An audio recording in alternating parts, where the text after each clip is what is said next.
Hello गति को सानाम को सगुन जहार मसीदा ऑफिशियल यूट्यूब चैनल रे आपे सानाम को सगुन दाराम तबे गति को चिलका मना बड़ा पे आसोक कनाई आपे नापाय गे मेना पे और इन नापाय गे मेनाई तबना ओनाते नोआ वीडियो तेहिया इन बनाए तबना और तेहिया वीडियो दो मैया सम्मान योजना बखरा तेगे बन गालमरा आदो उनको गोगो हड़ को बखरा तबन गालमरा जहां दो पैसा बाको नाम का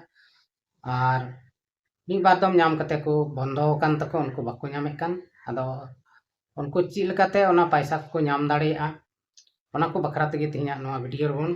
गालमरा आदो दिलाबन बिना बिलम कते वीडियो बन स्टार्ट लगी तबे गते को मैया सम्मान योजना जहां दो मुख्यमंत्री हेमंत सोरेन अगू का तबन चुनाव लहारे नोआरे अडिगान हड़ से अडिगान गोगो हड़ पैसा को नामे तबना प्रत्येक महीना 2500 कते आदो ओना 2500 कते पैसा आयमा हड़ दो को नाम केदा मिद दम रे बार पे महीना रिया कते को नाम केदा और नितो नोआ नम्मा और दसमा किस्त को नामेत कना आदो गते को अब बन बड़ाय गया नोआ मैया योजना रे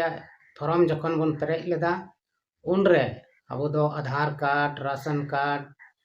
नोआ को कार्ड को लगावा बन तहना बैंक खाता नोआ को लगावा बन तहना आदो ओना को लगाव कते रहो ओका करे चो मिस मैच ना ओना कारण ते अडिगान गोगो हड़ दो पैसा टका बाबन नाम कदा आदो इन नितो इन लय पे कना जे मेनते जहां तिना इnya जानकारी मेना से हानते नाते खो जानकारी नाम का तबना आदो ओना कथा गे इन आपे को तलारी सदरे तबना जे मेनते आपे चित पे चिका लखान ओना को पैसा जहां बांग नाम कान ओना हो नामगो और मैया समान योजना जहां मेना नोआ योजना रे अबो बरकरार बन ताहे दाड़िया तबे पहिल कथा दो नोआ कना अबोआ आधार कार्ड और राशन कार्ड बैंक खाता नोआ जतो को मैच हो चाहिए मैच दो ची हो चाहिए नोआ रे न्यूतुम मिल चाहिए जतो रे जैसे मिट्टे रे सुनीता मेना खान मिट्टेन रे अनीता मेना मिट्टेन रे सोनामणि मेना नोंका दो बांग हो चाहिए जुदी मिट्टे रे अनीता हेना खाय जतो रे अनीता गे ताहन चाहिए उम्र को मैच होना चाहिए जतो रे मी रकम से मी उम्र गे ताहन चाहिए तबे गे मैया समान योजना रे पैसा दोबन नाम दाड़ेया अन्यथा बाबन नामा आर हों हुयुक कना नोआ को सनाम जुदी गड़बड़ गे खाय नोआ को सुधर तबन पे और सुधर लगी तो विशेष कते नितो दो बैंक खाता को नेले कान तबना और राशन कार्ड को नेले कना तो बैंक खाता आयमा हड़ा नोंका खाता मेना जहां दो आधार खन लिंक बनु माने जोड़ा बनु तबना आदो जोड़ा बनु कारण ते हो नितो बैंक रे पैसा भांग ट्रांसफर कना से भांग को कोल दाड़िया कना तो बैंक खाता रे डीबीटी होना चाहिए आधार सला लिंक होना चाहिए नोआ को अडी जरूर गया और जुदी नोआ को बांग हुई कन खान तबे दो अब पैसा बाबन नाम दाड़िया आदो ओनातिन मेनदा नितो झारखंड सरकार नोआ सुधराव लगी हो पूरा पूरी कुरुमुटु कदा रांची खय को शुरू कदा जे मेनते शिविर को लगाव कदा से कैंप को लगाव कदा और ओना कैंप दो बैंक करे गे को लगाव कदा जहां जहां रे बैंक अपनार बन खुलाव का जहां टा खाता दो अब बन एम का मैया सम्मान योजना रे ओना को खाता ले कते बैंक चला तबन पे और राशन कार्ड को इदी तराय तबन पे और ओना खाता जहां बैंक रेम खुलाव कदा ओंडे सेन कते ओंडे मेताव को हुआ मैनेजर को से अकोय को ओना को कमिए कना उनको जमन मेनते नोआ इnya दो बांग लिंक तिnya से चिका तिnya नोआ आधार लिंक कतिंग में और नोंकाते ओंडे चलाव कते अब बन जुदी बन मेताव को कान खाय उनको साहेब ओना को कमिए तबना और कमी लिखान गे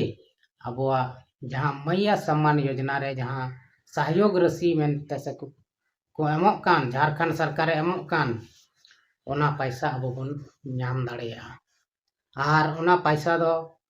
तीना दिन खो बाबन नाम कदा ओना जतो पैसा बन नाम दाड़ेया आदो ओना तीन मेता पे कना दुलड़िया बोया मिश्रा को से दुलड़िया मिश्रा को तीन दुलड़िया गोगो को तीन आपे दया कते चला तबन पे ओना को बैंक जहाँ रे आम दो खाताम खुलाव कदा अपनारा खाता जहाँ बैंक रे खुलाव कदा ओंडे गे चला में आर चलाव कते ओना आमा जहाँ आधार कार्ड रे लिंक बनु खाता ओना लिंक चुई में ओडे चलाव लेन खाई गे सनाम को लैया और ओना लका गे आम दो कमी में और ओनाम कमी लिखान गे आमा खाता रे पैसा हजू धुरा और जायजो घबी हजू तेगे तहना माने तीना दिन झारखंड सरकार से हेमंत सरकार थे इन दिन दो पासे हजू तेगे तहना नेक्स्ट रिया दो बाबन लई दड़िया चिदा से सरकार जहाँ को दुड़ुबो कना अलग अलग को दुड़ुबो और अलग अलग को कानून को बनावा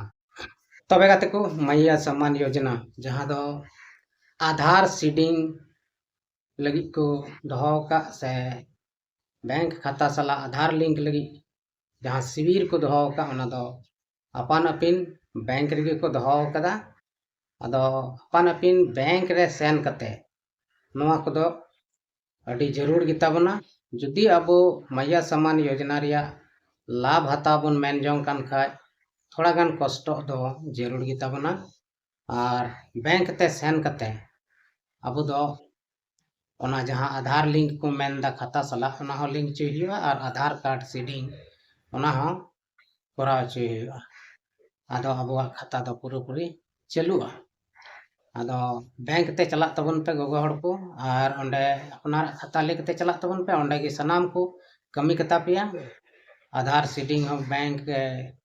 आधार लिंक हो हुयो सनाम लेकाना कमी हुयो कना आदो ओंडे जरूर पे चला कान तबना और चलाव कते अपे ओडे मस्त पे लिंक चोई तबना जमन तीना सारे एकान बापे नाम का पैसा पे मी दम रे पे नाम दाड़िया आदो झारखंड सरकार हेमंत सोरेन ओना दो उनिये चालू ठीक कदा जांच पड़ताल नितो जहां आयमा हड़ मेना को नोंका जहां दो बाको नाम कदा अड़ी मुश्किल रे मेना को चिदा से उनको दो कुछ समय को नाम किदा और अतरार गे बंद एन तकवा ओना इयते उनको दो अड़ी मुश्किल को अटकार दा नितो दो नाम से बन नामा आदो जहां एक्चुअली से ओरिजिनल रे उनको नाम लगती कान तकवा उनका नोर दो नाम जरूर कान गया और को नाम गया थोड़ा गान कागज पत्र रिया मैटर कना ओनाते आयमा हड़ बाको नामेत कना नितो आयमा हड़ा सा गड़बड़ाव कान तको से आयमा हड़ा चिक कचो गड़बड़ाव कान तको ओना गड़बड़ाव गे सुधर लगी नितो जहां दो बैंक रे शिविर को दोहो कदा ओंडे गे सेन कते हड़ को सुधर तको अपन पे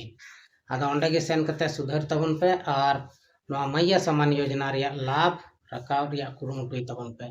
आदो गते को ठीक गया दिलाबन लहा से वीडियो और हम बन ᱧᱮᱞ लगे आदो तेहिं मुख्यमंत्री हेमंत सोरेन नोआ झारखंड मैया सम्मान योजना जखने लागू का तबे गोगो हड़ लाभ पूरी हता तबन पे और थोड़ा गान कुरुमुटुई तबन पे नितो चला हुआ बैंक ते और बैंक खन ओना को तिना कमी मेना बैंक द्वारा हुयुगो रिया ओना सनाम कमी चो तबन पे और नोआ कमी पुरो लेन खाय गे पैसा दो 7-8 से 8-9 9-10 नोआ को सनाम किस्त मिद धम रे नाम तबन पे और नोंकाते अपया मिटन घरंज रे अड़ी नपाय कमी होई दाड़िया आदो गाते को तेहिया वीडियो दो नोंका गे बोन बनावे कना से तेहिया वीडियो दो निना गे बोन गालमारा कना आर हो अब बोन नेक्स्ट टाइम रे बोन ᱧᱟᱯᱟᱢᱚᱜ रपड़ बोन गालमारा बोन और नोंका गे भागे भागे कथा को से भागे भागे जानकारी इन अगुई रिया इन कुरुमुटुई तबना आदो नोआ भागी कथा को बाडाय लगी ते आपे को ठेन नेहर मेना दाया कते इnya मसीदा ऑफिशियल यूट्यूब चैनल सब्सक्राइब कते दोहय तिन पे चिदा से नोंका गे इन दो प्रतिदिन वीडियो अगुए तबना और अगुई रिया कुरुमुटुया जदि बई अगु दाड़े खान खाय आदो मा तबे खान तेहिया नोआ मुचाद बेड़ा रे आपे सनाम को इन सेन कोन सगुन जोहार।